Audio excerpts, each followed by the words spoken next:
Hey everyone, my name's Jack, and my rich girlfriend's dad kicked me out of the house for being broke. But things turned around when I found out that even his wife was crushing on me. I didn't even want to move into Celine's place. I kept telling her it would be awkward, and that I wanted to make my own way into the world. She loves spoiling me and supporting me in my dreams, but I feel bad whenever she helps me out. I know she just wants to see me happy, but I'm the kind of guy who feels weird accepting help from other people, even from people I love. It didn't help that her dad hates me. He was absolutely against me staying at his villa, telling me I was a grown man and that if I couldn't provide for his daughter, I didn't deserve her. But that's just the thing. I was still working on my dream, and one day I will be the man who can provide for her. What are you even doing? You're home all day, playing around with that computer. Why don't you get a job? Oh, right. You can't get a proper job because you're a dropout. Your parents should have raised you better. If it wasn't for my sweet Celine, you'd be nothing. Celine's dad would make comments like that to me all the time, and it really annoyed me. But I just kept my head down. I just let his insults bounce off me. I was living under his roof after all. But I swore to myself I'd get out of there someday. One day, I'd be even richer than him. One day, I found out Celine wasn't the only one in this family that had an eye for me. Celine's mom was really nice to me, and apparently, it wasn't just because she was a good person, or that she liked me for her daughter. Why don't you come with me for the afternoon? I've got an appointment for a couple's massage, and Brandon's not available. Again. And I've already postponed and rescheduled this appointment 3 times already. I just won't wait anymore. You game? I mean, won't that be weird?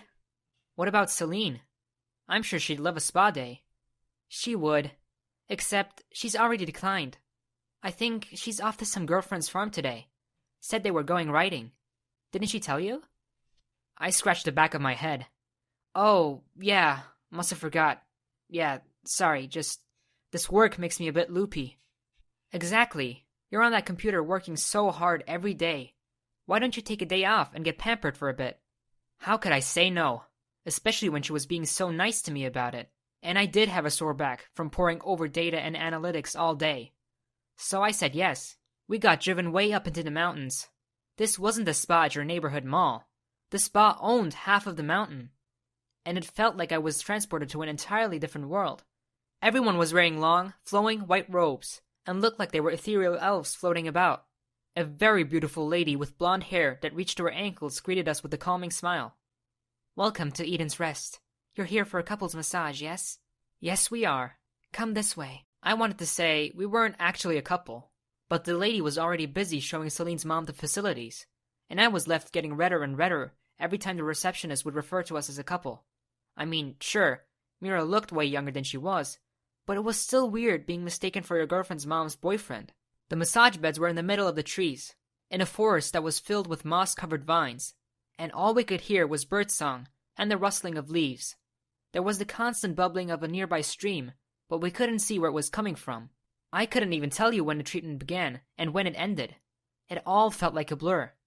The moment we lay down, I felt like I'd gone to heaven. And the day didn't end there.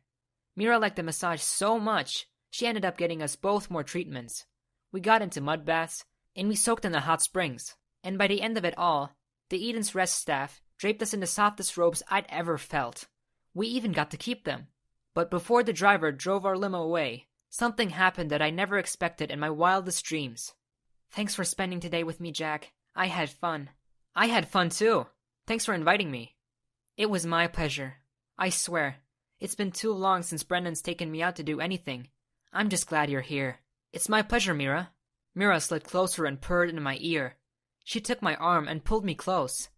Say my name again. Mira? And that was when my girlfriend's mom took my head in her hands and kissed me. I pulled back instantly. I panicked. What? No, Mira, what are you doing? I've always liked you, Jack. I've always envied how lucky my daughter is to have a man like you. I can't take it anymore. I want you.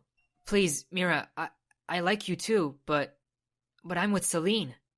What about your daughter? Don't worry about Celine. She's a big girl. She can handle it. And besides, I already asked her, and she said yes. And then, I finally understood. Of course, Celine was unavailable today. Of course she was mysteriously and suddenly out of the house. They planned this. But you're married, Mira. Only on paper. And anyway, who cares? Brandon's barely a man, and he hasn't slept in the same room as me in years. I need a man like you. I need a man I can admire, someone who works hard and takes care of his girl. Brandon's only CEO because my dad couldn't bear having a woman inherit the company. But now, he's gone. I have all the power. Brandon's only a puppet. I have the money. He's nothing without me. He's just here to keep Dad's company from falling apart. I avoided Mira for weeks after that. It was just too weird. Yeah, she was really hot. And nobody would get hurt because Celine has told me she would totally want it to happen. But wow, I never imagined being in the middle of something so unusual. And Brandon? Brandon would get what he deserved. But I wasn't that vindictive. He was just acting like any dad would. I just want to finish my code so I can finally sell it and finally prove to him that I could be a good future husband for his daughter. But before I could even do that, Brandon proved that he indeed deserved a good reality check.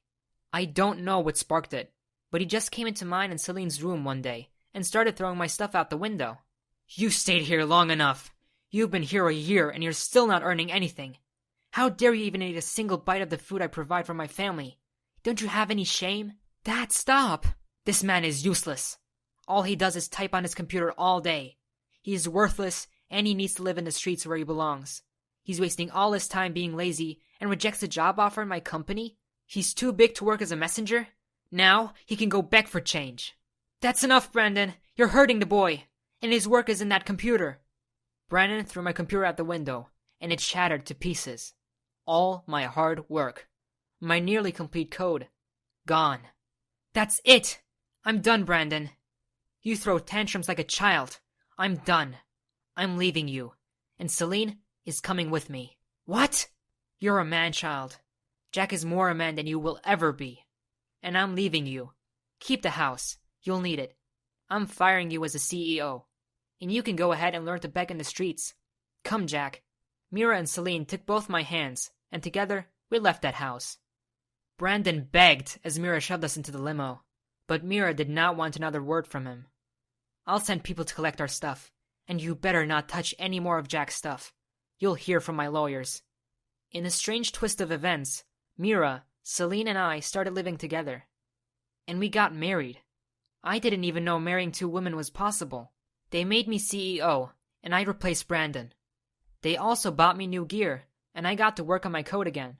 When I finally finished it, my new wives became my investors. I started my own tech company, and now I have a team of 20 engineers. We're still small, but we're making good money. I implemented new changes as CEO in Mira's company, and it worked out for the better. Brandon begged for his job back, but Mira ignored him. I hired him, though, as a messenger. I love seeing him doing photocopies and delivering mail. After that, I learned not to take anyone's opinions of me seriously. They can say you're lazy and worthless, and you don't need to prove them wrong. Just let your successes be your revenge. But the most important lesson for me was a simple one that I learned when Brandon ruined my computer. Back up your data. Celine, Mira, and I live happy, uncomplicated lives now. I never knew something like this could work, but they're happy, and so am I.